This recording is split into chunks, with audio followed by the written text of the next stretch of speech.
최근 헌법재판소가 미성년 성범죄 피해자들의 영상 녹화 진술을 일정한 요건 아래 재판의 증거로 채택하는 법 조항을 위헌 결정했습니다. 당장 미성년 성범죄 피해자들이 법정에 직접 출석해서 아픈 기억을 떠올리거나 범인을 마주해야 하는 상황에 놓인 건데요. 2차 가해를 막을 대책은 없는 걸까요? 김다연 기자가 짚어봤습니다.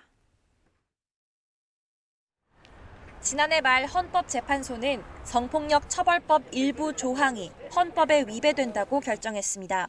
19세 미만인 미성년 성범죄 피해자의 영상 녹화 진술을 가족 등 신뢰 관계인이나 조사, 증언을 도와주는 진술 조력인이 사실이라고 진술하면 재판의 증거로 채택할 수 있는 규정입니다. 성범죄에서 유일한 증거가 될 수도 있는 미성년 피해자의 영상 속 진술에 대한 반대 신문권이 보장되지 않아 피고인의 방어권을 과도하게 제한한다는 게 헌재 위헌 결정 이유입니다.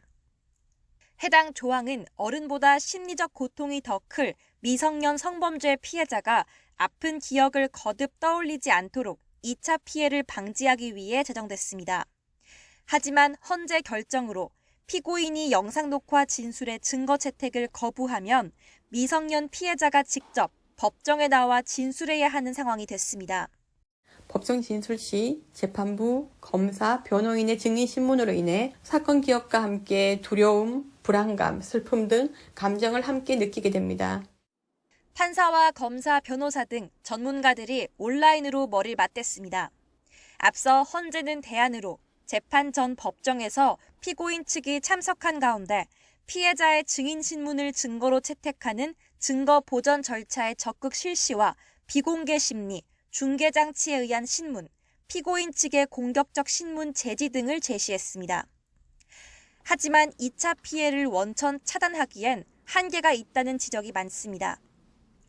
이에 현행 제도 아래 질병 등의 사유로 법정 진술이 불가능한 경우 영상 진술을 증거로 채택할 수 있다는 형사소송법 조항을 활용하거나 피고인 측은 질문만 제출하고 검사나 판사가 대신 신문하는 방안 등이 거론됐습니다.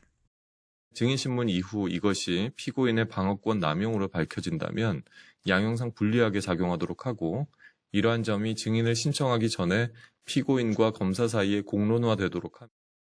나아가 우리나라의 해바라기 아동센터와 같은 피해자 친화적 장소에서 판사, 검사, 피고인 측, 피해자 측이 모여 각자의 질문을 정리해서 전문 수사관이 묻고 영상 녹화하는 이른바 노르딕 모델의 도입을 적극 검토해야 한다는 의견도 나왔습니다.